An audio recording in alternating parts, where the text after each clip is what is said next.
这是聋子画的剑神背剑图，拿去辟邪。剑神，画上是村长爷爷。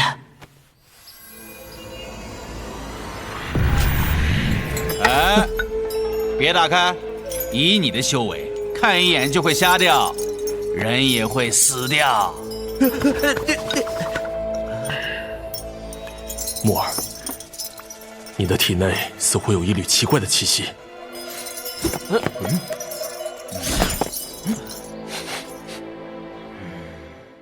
书接上回，都天魔王意识在秦牧体内骤然苏醒，点破了秦牧早已知晓其存在的事实，两者间的博弈正式拉开序幕。都天魔王直言，秦牧曾在大虚与镇阳宫听过魔语，后又从他3次盟誓中偷学，如今对魔语的掌握已颇为可观。秦牧坦然承认，却提出若要继续合作，需以人族语言重新订立吐蕃之约，以防对方在魔语誓词中设下陷阱。都天魔王虽知秦牧意在借此完全破译魔语，却也无可奈何。他口中念诵起古老盟誓，呼唤幽都主宰吐蕃之名。秦牧凝神倾听，对照此前偷学的魔语，将词义一一印证，豁然开朗。事成之时，秦牧只觉一股浩瀚意志降临，注视着自己的魂魄。他看到一座门户虚影与都天魔王的半座相连，门下有9曲金河，实则是吐蕃那庞大无边的长角。盟约便系于这9约之上。然而都天魔王随即发出得意大笑，小子，饶是你奸四鬼，也助了我的道。你与我签订盟誓，并非是与我的本体，而是与我的一缕意识签订。我这缕意识灭掉也就灭掉了。原来他以一缕分魂为代价设下此局，令秦牧受制于此约，却无法真正威胁其本体。秦牧瞠目片刻，却吐了口气，含厚笑道：难怪瘸爷爷总是对我说，一定要笑对他人，同时准备在他人背后捅刀子。好在我也留了一手，我原本计划将你的臣子召来一批便杀掉一批，也不算违约。这下轮到都天魔王错愕无语，两人沉默对视，俨然一场相互伤害的戏码。最终都天魔王选择妥协，提出秦牧需为其打造一具神像机关容身，作为交换，他将传授幽都文字。秦牧正要动手，猛然惊出一身冷汗，他差点落入另一个陷阱。若先造神像，先学文字，却未完成幻魔的誓约部分，便是违约，魂魄将被吐蕃收走。都天魔王都忍不住赞他机警。正当秦牧筹备材料时，小狐狸胡灵儿却变得魂不守舍，整日念叨：公子，国师还欠1000个大铜币呢。他日夜守在门口张望，茶饭不思，成了个小讨债鬼。直到第4日，国师扶老仆扶老前来还钱，胡灵儿才瞬间恢复活力，甜甜接过钱袋。扶老好意提醒京城近来闹贼，由太医等数位达官贵人家已被洗劫一空。说话间，瘸子与马爷归来，两人穿金戴银，一身阔绰打扮。原来他们这几日去了利州赈灾，将赚来的钱财显然来自由太医等处换作米面，交由天魔教发放。金链玉佩皆是假货，只为撑个场面。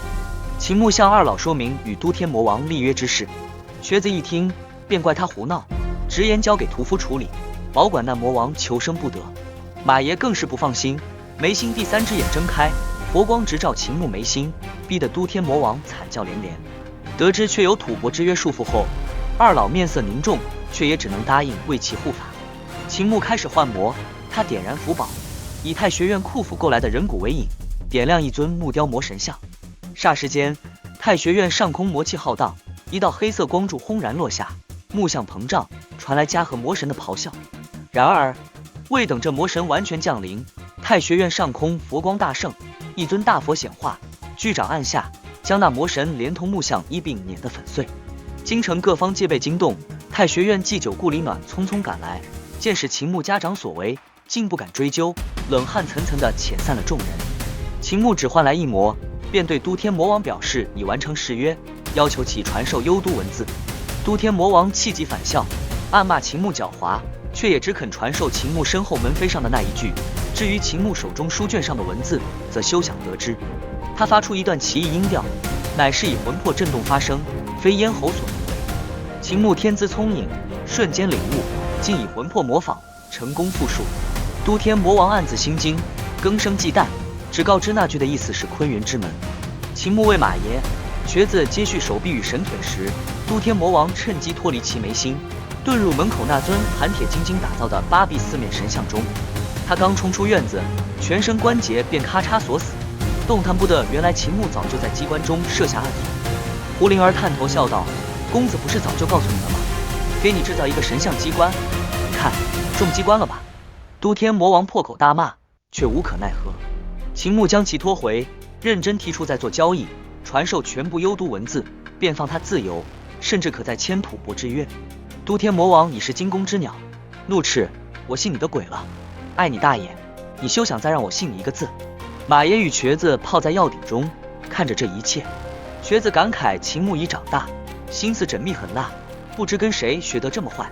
马爷则默默盯着他，瘸子被看得发毛，才想起马爷曾是大理寺神捕，最善洞察人心。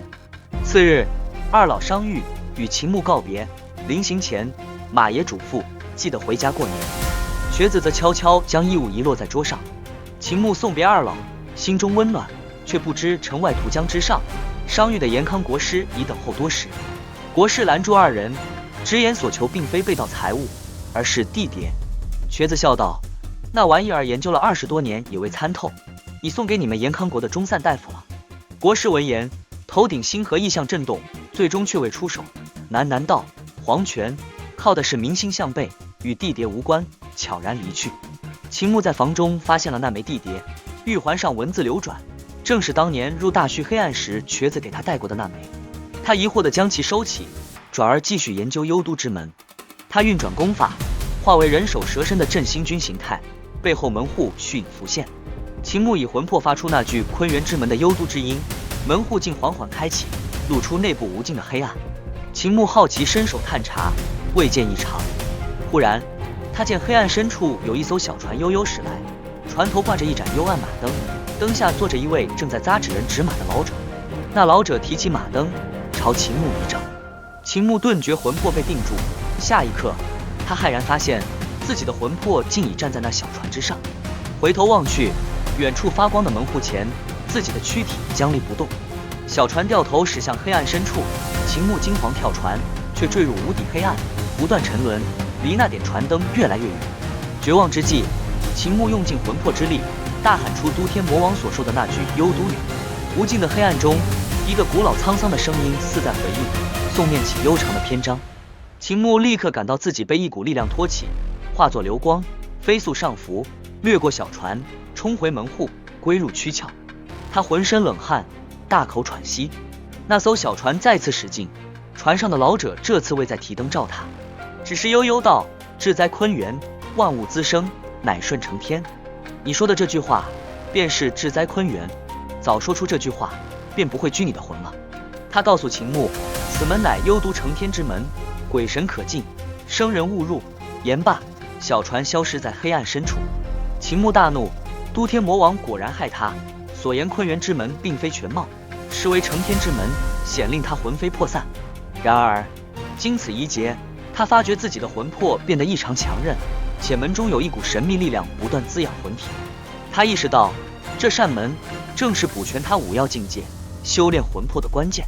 此刻，他手中那卷书的虚影上，古怪的幽都文字也渐渐清晰，其含义正自动流入他的脑海。